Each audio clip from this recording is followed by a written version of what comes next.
Welcome to Cross Section, conversations at the intersection of faith, news, and culture. We are excited to be on YouTube. Please subscribe to the Evangelical Alliance YouTube channel to never miss an episode.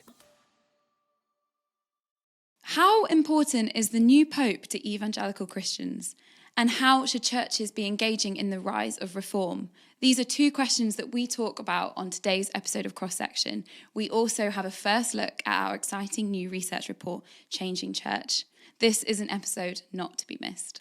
Hello and welcome back to Cross Section. It's me, Zanna, back with Danny and Peter. I'm here representing the women in the team as Alicia is on holiday. How are we both? I'm really good. Sun is shining. Life is good. Yeah.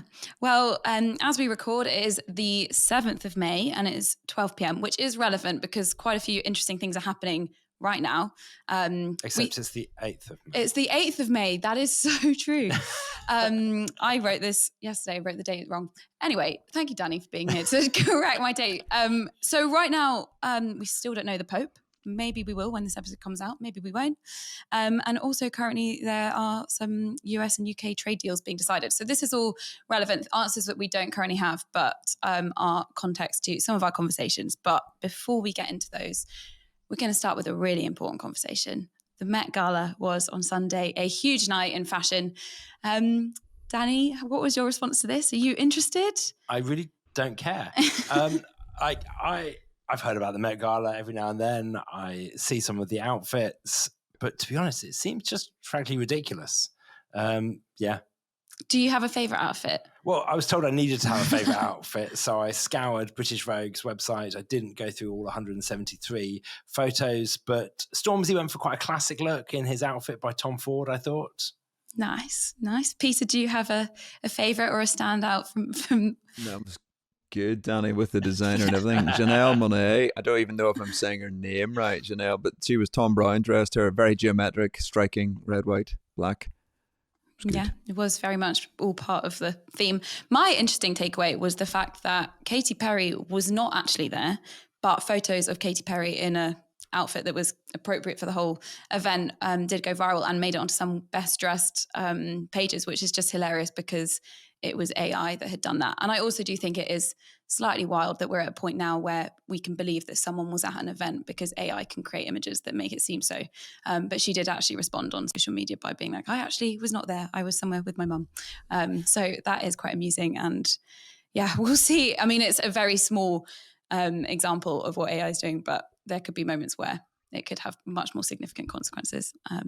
That kind of thing. But yeah, moving on from the big kind of fashion story of the week, the conclave, what is happening there and how should evangelicals kind of engage with this? Should we care about who the new Pope is? Peter, I'll come to you with that. Well, I can't get past the potential memes out there first of Donald Trump as the new Pope. I mean, he's got everything else. And then that it's taken seriously and he gets questions at a press conference about it. Is just comedy to me from the same people who didn't care about the memes around the Olympics. There weren't even memes about how the Olympics mocked religion and then they're all offended that the Pope mocks religion. But anyway, should we care?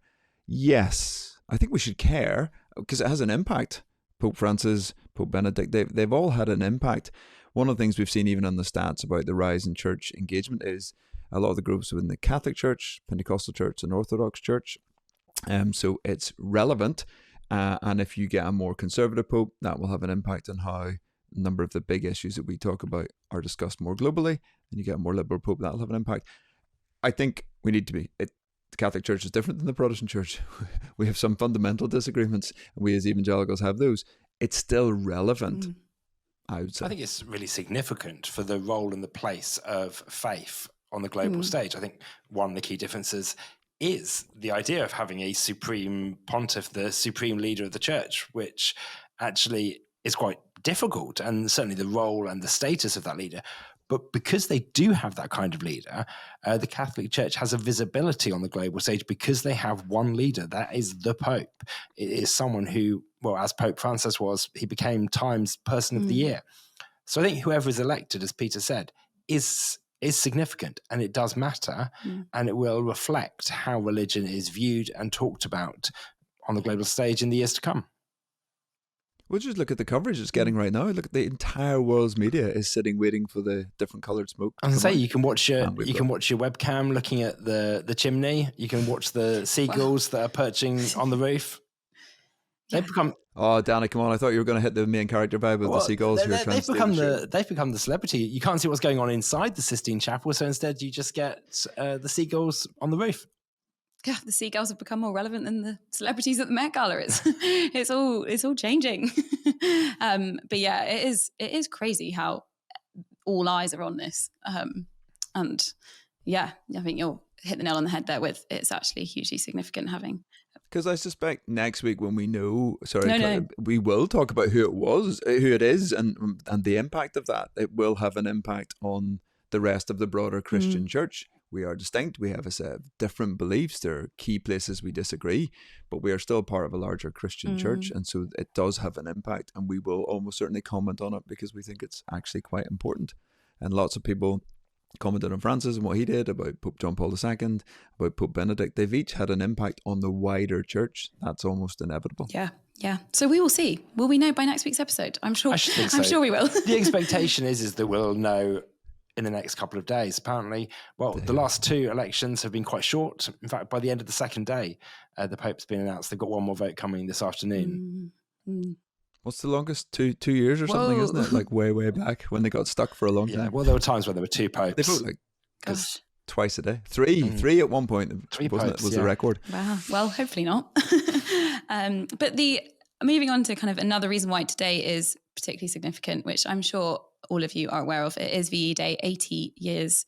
Danny, is this still a relevant conversation to be having? Like, it's huge. It's all, I mean, coming into work today, it's in all the, on all the boards and tube stations. Yesterday, as I was walking home, there was a kind of visual by the river of a table of invisible heroes. So they'd laid a banquet table with plates that had different men and women who served doing different things in the war to kind of honour them, which was cool to see.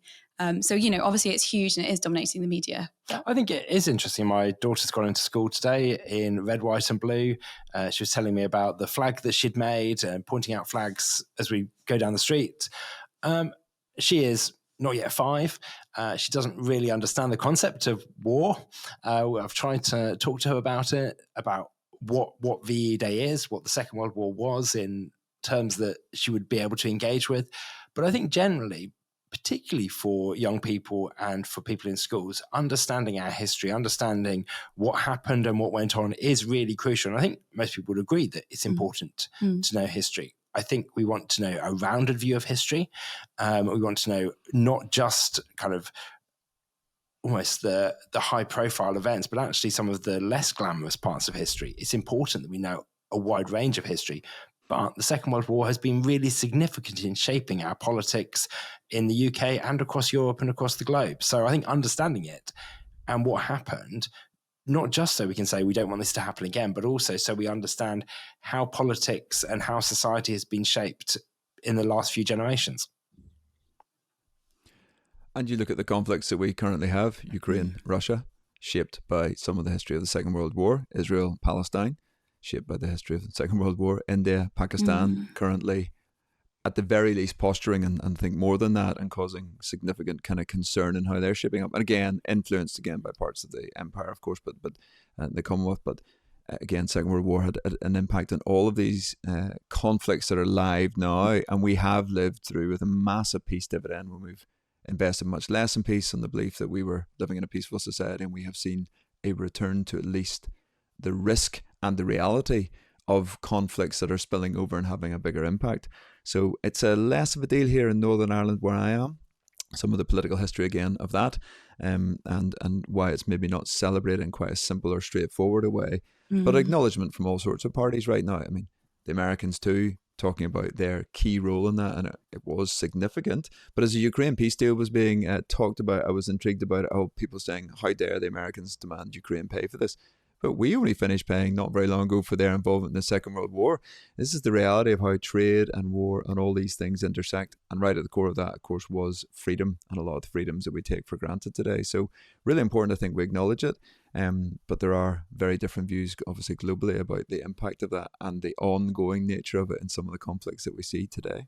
Yeah, I think that's really helpful. And as kind of Peter mentioned, even just this week, we've seen, what's been happening in India and Pakistan, and there is just still so much fragility around. And even though kind of as we're sort of in the UK, in some ways we don't need to be thinking about these things on our doorstep within our country, but there is still so much going on.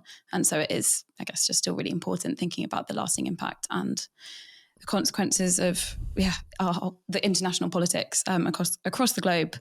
But I guess we will kind of see how some of these situations play out over the next few weeks, and they may well be things that we kind of cover again.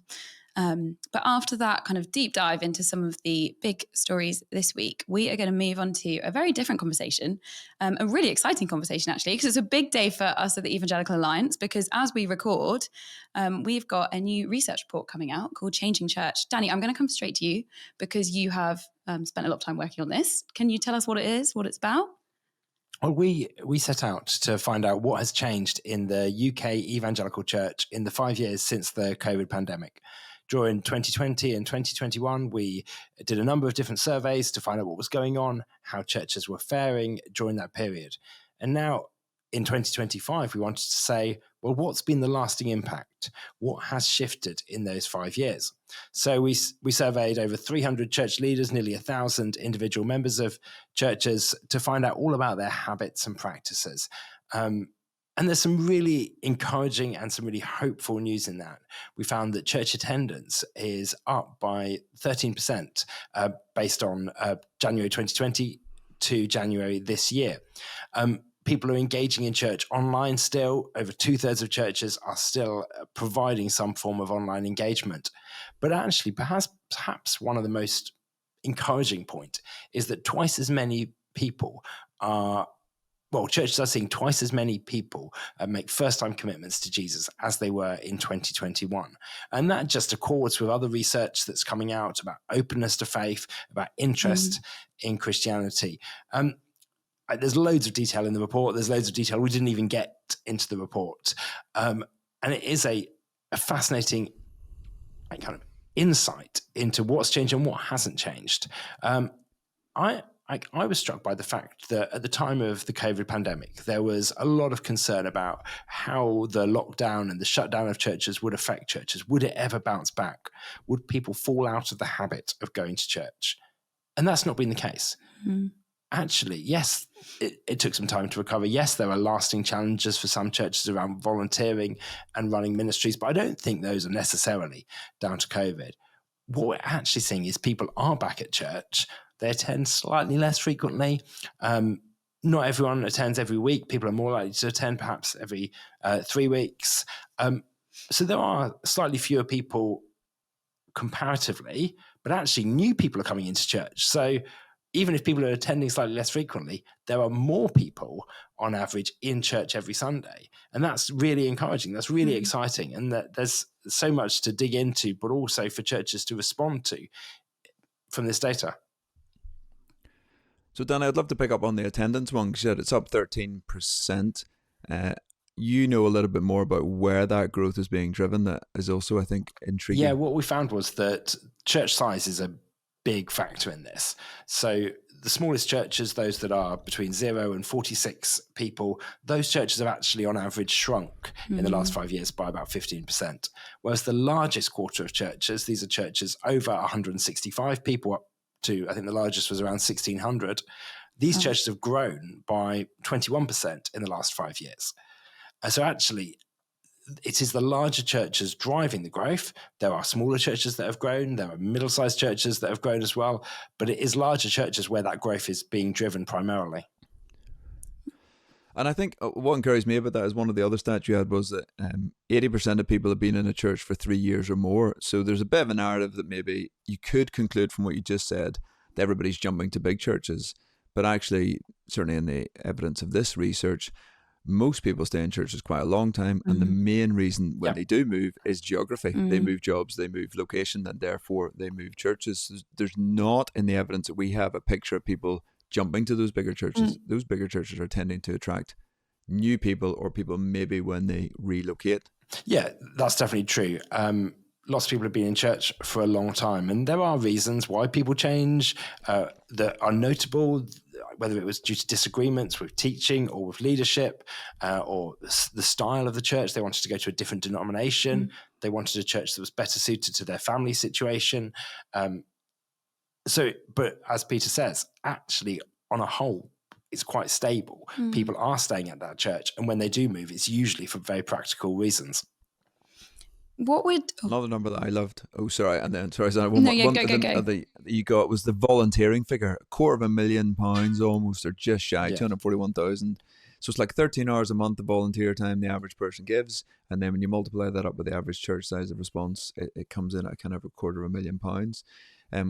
It's a really encouraging and a reminder, I think, for churches. You're often really focused on your single or maybe your one or two key staff members in their time, but you're actually saying another thing to remember is just the amount of time, volunteer time, and how that's directed is actually incredibly important. But really encouraging overall number. Yeah, and that is, some of that is ministries that are internal to the church, but just the practical running of church services. But some of that is also projects and activities that churches are doing in the community, serving communities. 95% of the churches we surveyed have some form of community or social action project. For 2/3, that's around food. Many churches involved in food banks, but also addressing homelessness, unemployment, drug addiction, befriending, working in schools, a vast array of activities that local churches are involved in and serving their communities through. Yeah, it's such an encouragement. I've been doing some work to do with social cohesion and kind of community cohesion, and looking at the impact that the local church can have and the way that they can bring people together is so powerful. I was just going to ask, what would you guys say to churches that are really small and they are struggling and they're just thinking, why are we just not having growth, and why is everyone going to these big churches? What do we do? Do either of you have anything you'd like to say into that? I think there are small churches that have grown. In our survey, there are churches that had no children in 2020 that have children today. And the opposite is also true. Churches that had children before now don't. So there are opportunities for growth. Churches are growing, and small churches, and this is where the analysis got a little bit complicated. We wanted to see actually how do smaller and larger churches fare when it comes to people coming to know Jesus. So the average church has seen 3.5 people become Christians in the last 3 months.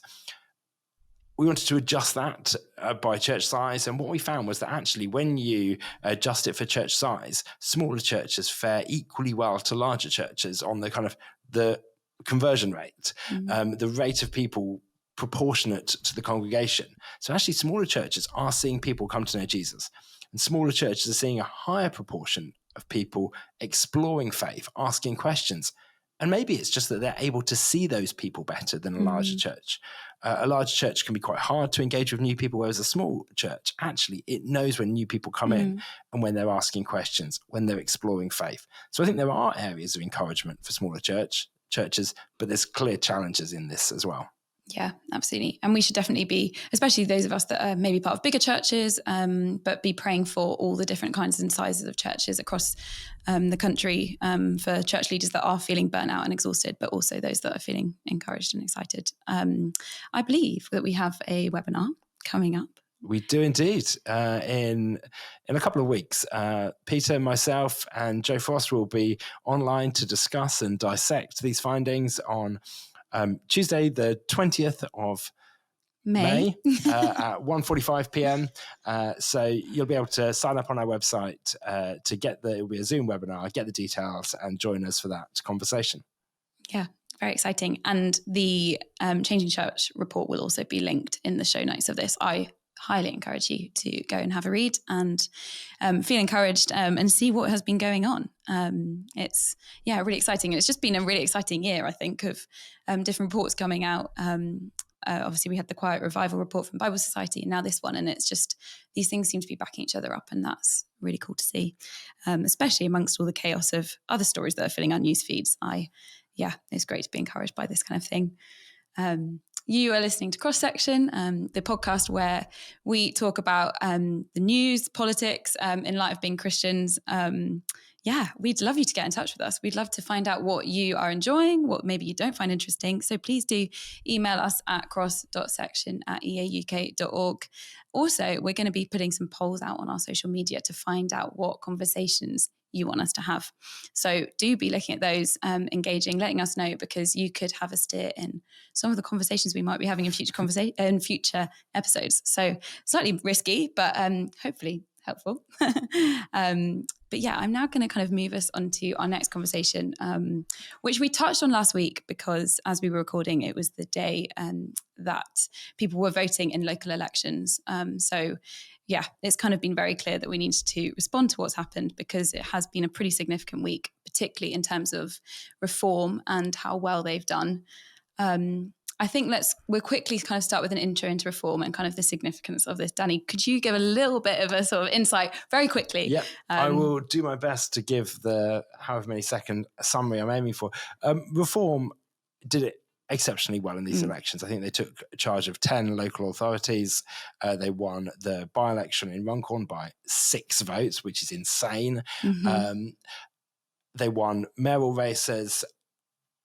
They took votes from across the political spectrum. And I think this is one of the things that I think is interesting, is that they've been seen as threatening and challenging and making life difficult for the Conservative Party, and they are doing, but they're also making life difficult for the Labour Party.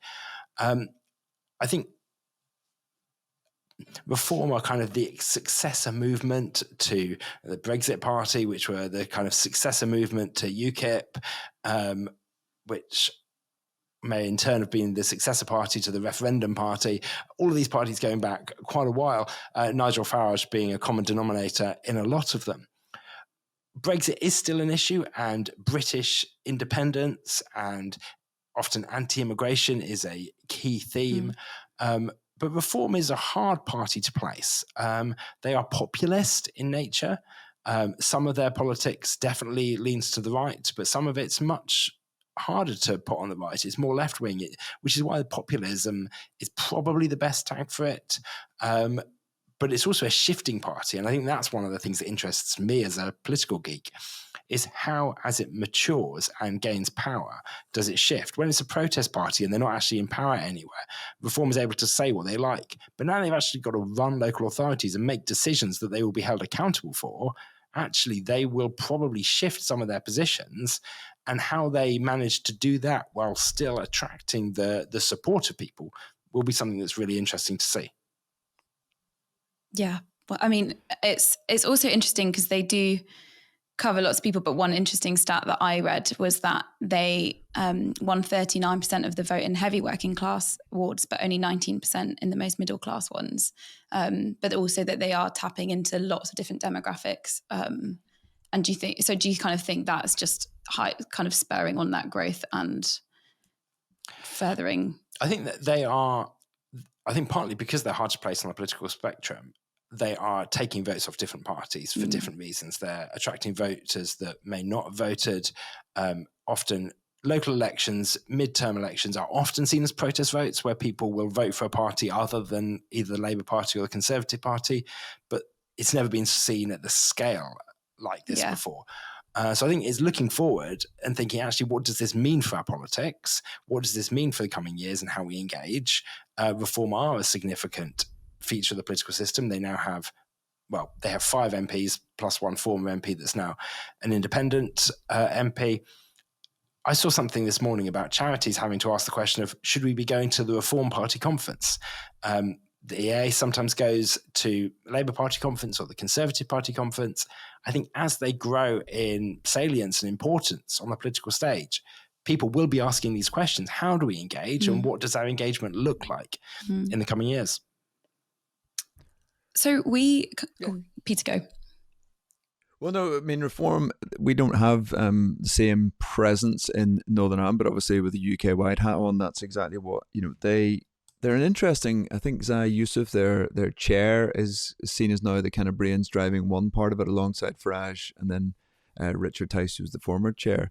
Like, these are more appealing characters, I would say, to the kind of middle-class voters. That's why it's, again, difficult to kind of box them in. And I do think with this move that we've talked about before of increasing number of young men, coming into church, young men, on all the polling that we see across the board, are more politically right of centre and conservative in their thinking than young women. And the church, there's a very general, I mean, is the church moving to the left, or is it seen as in that camp by some? And then you have this group of young men who are definitely more right of centre politically, probably more likely in the UK, for example, to at least engage with reform. How does the church navigate that space is a really interesting question. For some, there's a perception of reform are kind of far right, like beyond the pale, and they don't want to talk to them. For others are saying we absolutely have to engage, as Danny was saying, party conferences and things like that. 5 MPs isn't that significant, but the vote share is, and the potential tilt on elections. And what we have seen is, I mean, seats moving by 10,000, 15,000 kind of majorities now. No seat is basically safe anywhere in the UK. I think Ian Paisley Jr. had the second safest seat in the UK and lost it. I know that's a Northern, but I mean, we're seeing that was it the one that they got in the by-election was a 14,000 seat or vote shift or something. I mean, these are significant. So many seats are in play and small, and they can, and what reform can do, as Danny was saying, they can take seats from either Labour or the Conservatives, and that's unusual. These are not simple shifts, and they're taking them from each other. And I'm not ignoring the Lib Dems, who obviously did well in these elections too. There is a chance now that you have a significant number of seats moving, and you're more likely to move into hung parliament territory, more interesting coalitions coming. Well, and because of our party system, the idea of having a 4-5 party system in Scotland, a 6-party system with the SNP, actually it gets quite complicated. Scottish Parliament has a different voting system, so their elections next year will be really interesting to watch. Labour have declined in their popularity in Scotland, but actually Reformers Rise could end up helping the SNP hold on to power a bit because of the votes that Reform are taking from Labour. It gets really complex, and the political dynamics get complex because we're kind of used to the 2-party politics with a bit of Lib Dem thrown in. Actually, it's getting increasingly fragmented, increasingly complicated. And then one of the challenges here is I would say the polarization narrative, and then the feeling that politics is getting more polarized and therefore harder to talk about. And this comes to the church question. How do we talk about divisive and difficult issues? Or are they just too hard, so we sweep them under the carpet and don't talk about them in a way that lets our faith play into them? And I think we do need to find ways to talk about it. I think it's really important that as churches, the churches don't take party political positions. Yeah. As an organisation, the Evangelical Alliance is really clear that we don't take a party political position. We recognise that evangelical Christians will engage across the political spectrum. We recognise that they will have different political views on a whole range of issues. And we also might look at all of the parties and say there are things we agree with and things we disagree with. And I think our kind of prophetic voice to politics matters across the political spectrum, as well as seeing where there are opportunities to influence for good. And I think reform needs to become part of that equation as well, where we see actually where are there opportunities to influence, where are there things to critique, and where are there things to engage with, and see how we can work with that and help Christians who are working and involved in those parties. We've always worked with the party political networks in the major parties. Actually, where are the Christians in reform? Where are they having an opportunity to influence the policy conversations, influence the discussions? How can they be supported to have a role in that place? Yeah, and I think, so we put out some polls on our social media this week asking, how do you navigate conversations about politics in church, or do you kind of avoid it? And it was definitely majority sort of saying it's difficult, avoid it, but also that it is helpful. So these conversations do need to happen. One response did kind of point out that actually it's much easier to talk about specific issues and specific areas that people kind of might care about, or something that's going on, whether that's education or poverty or immigration or whatever it is, than the party political kind of conversations, which I think also is helpful. As you said, churches shouldn't be like that, and kind of being sort of telling people what they need to be doing and how they should be voting, of course. But yeah, do we have any kind of practical tips for how we navigate conversations around this? Because it can be really difficult and it can be really scary, which can mean it just doesn't happen at all. Well, one of the ways is issue-led. I mean, Changing Church told us that 60% of people had had a conversation with a non-Christian about assisted suicide. So there's a live issue. And interesting, the reform perhaps on that are an interest. Again, so parties are split on that. It's generally a conscience vote. although we've already articulated that it's definitely a bit more complex on this one, and we feel there's a bit of whipping going on. But reform, interestingly, had 2 MPs voted, I think, against it, one of whom now is clear that, voted for it, and is clear now they will vote against it. So they agree in principle, but don't like this legislation. That ties some of our stories together. It shows our reform, is that a good thing that reform are open to shifting their mind, or is it a slightly more negative thing where they're just moving politically with the votes? But the issue is often the way in, something like assisted suicide, or what is a woman that we talked about last week. Great issues to talk about, not necessarily simply party political, but they get us into a political style of conversation and maybe take us, as I say, one step away from party politics and engage on the big issues of the day. And that's part of the interest, is that these issues are continuing to divide right throughout the parties. There aren't simple party lines. It's a bit different even than the States on that. And I think that's actually healthy and helpful. It does make conversations a bit more complex, but that's probably a safer way in than going a party political route. Yeah, I think there can be useful and helpful ways to talk about some of the principles in some of the big issues, even in issues that are divisive. Take immigration. Actually, I think having conversations about what are our principles and our approaches to these issues. And then I think we can also engage practically around some of these issues. How do we provide care for people? How do we support people and provide compassion and love? And then there is a bit in the middle sometimes where there will be differences and it will be difficult. Some of the policies, some of the specific actions, there'll be disagreement. And actually that might be the place where for churches, it's like, it's not our place to have a position on a particular policy relating to immigration. And actually we want you to think about some of the issues involved, but when it gets to the policy specifics, that's quite a political conversation. And it's not that that's out of bounds, but actually it can be harder in those places for churches to agree. But I think it's important when it comes to party politics to not kind of alienate people because of different political opinions. Sometimes there can be this only right-thinking Christians can vote this way, or if you're actually really a Christian, this is how you vote, or I can't believe that Christians could possibly vote like that. And people vote for all sorts of different reasons with all sorts of different motivations. And I think there's a need for generosity and understanding how people and why people vote the way they do, and to listening to those views and to hearing what people are thinking and why they're thinking that, even when they vote differently to us and think differently and have different sets of priorities. And I think actually having that conversation, churches, if not from the pulpit, if not in formal groups, having the relationships and the friendships and the spaces where we can talk about difficult things is vital. Yeah, and I think the whole thing of kind of understanding where people are coming from, asking those questions of like, because sometimes it can be easy if you hear something that you just don't agree with to kind of not want to engage, or to kind of go like a bull and kind of go in and be like, no, I don't believe that, or I don't agree with that. But actually seeing why someone is doing that, and it, you know, I mean, our report last year, Thinking Faithfully About Politics, that showed that the kind of big driver for Christians approaching the general election was the vulnerable. And that might be seen for different people as a different kind of priority, who the kind of vulnerable is, or but actually seeing where people are coming from and asking those questions rather than kind of just looking at the surface can definitely make a difference. But it is difficult to navigate, and we don't always get this right.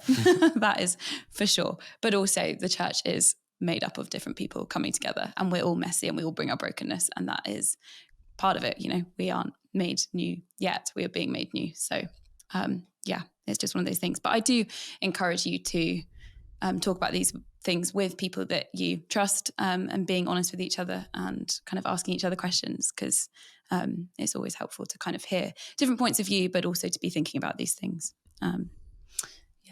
I will move us on to our kind of final discussion, which is all about the assisted suicide impact assessment that was released on Friday afternoon at quite an interesting time. They released it late in the day on Friday, just before a bank holiday weekend, which is interesting. Peter, what are the headlines from that? What can we take, and how does this kind of influence how we're feeling at this point ahead of the 16th of May? Well, as you say, look, we knew it was coming, but it was the day of the local election results as well. So the cynic would certainly say this was like an attempt to bury this report and get rid of it. It's also relatively close to the voting day, 16th of May. The headlines are, I think it's 4.9. It's got to 5 million to run the panel every year. It may save somewhere in the region between 30 and 60 million over a longer horizon. The reality is it saves money bluntly because assisting people in their suicide and in their death who are a burden to the healthcare system, and that's the way this kind of report has to do its impact. It ultimately saves you money. If you end their lives early, you save the healthcare costs associated. It'd be easy to be a wee bit cynical around that. That is what the report was designed to do, so I don't mind that in a sense that had to be done. That is part of the numbers. But this again shows a private member's bill. It's an inadequate process. It's late in the day. The costs are not overly surprising in a sense. I suspect there'll be the savings, if you like, if they put it that way, are going to be higher because more people will avail of this than the numbers suggest. It again, the kind of abuse and the coercion piece is not taken seriously enough. There's lots of comment on social media really pulling this apart. It just doesn't do a good enough job, and it doesn't give us the solutions that we're looking for. What's the real, in terms of palliative care and moving forward. While I remember, I should say one other thing. Our friends in Scotland are moving on the 13th of May. So in advance of that, they have an ongoing debate around this as well. Then on the 16th of May, it's coming back to our Parliament. Whether that at Westminster, whether that will be the definitive vote or not, is anybody's guess. Danny and I might give our views. I mean, if we were being told that would be the one-day debate, then it might come back for more debate. It looks like that might be the moment. But in terms of listeners, headlines are 13th of May. If you're in Scotland, get in touch with your MSP right now and talk to them.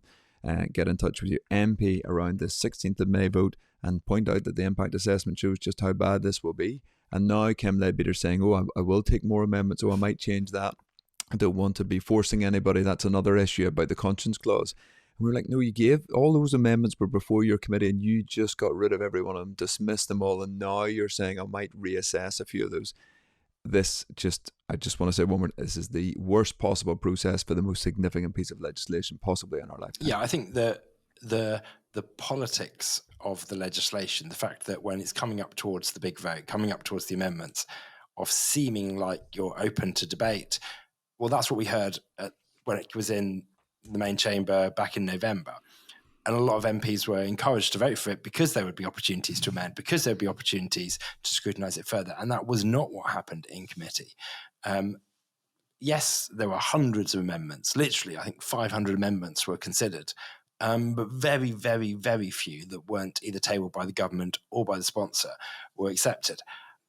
And I think it's a bit cynical. Well, I am a bit cynical about it all. Actually, to then have a posture of openness and we're thinking about things now to try and win people back onto side because they're concerned about it, well, it's politics, but I think it should be taken with a grain of salt based on what we've seen in committee. I personally think it will all happen on the 16th of May. I think that's when the debate will certainly happen, and I think the final votes in the House of Commons will happen at that point. It will then move to the House of Lords for more consideration if it goes through. Yeah, so we will see. But I really do urge you, if you haven't already, get in touch with your MPs, share your concerns. That vulnerable people will be really impacted by this, and the impact assessment has kind of acknowledged some of the concerns that we had, which is, a bit worrying. So please do be getting in touch if you haven't, and be praying. That is the one thing I can really say, is that is the most important thing that we can all be doing, is praying for this bill, for the Scotland bill, and for this one as well. We will, I'm sure, continue this conversation and see what happens on the 16th and the 13th. Keep bringing it to God. There is lots to be encouraged about. Churches are growing. The church is still going and doing so much in our communities. And if all these kind of other conversations are weighing heavy, keep fixed on Jesus and the fact that, we can freely go to church, and what a wonderful thing that is. But I do encourage you to read Changing Church and engage in some of these really exciting statistics. But for now, I hope you have a great week. Thank you, Danny and Peter, for joining. And be blessed. Hi. Alicia here. Thank you for checking out this episode. If you like it, please make sure to subscribe or share with a friend and leave a review. Till the next episode, take care and God bless.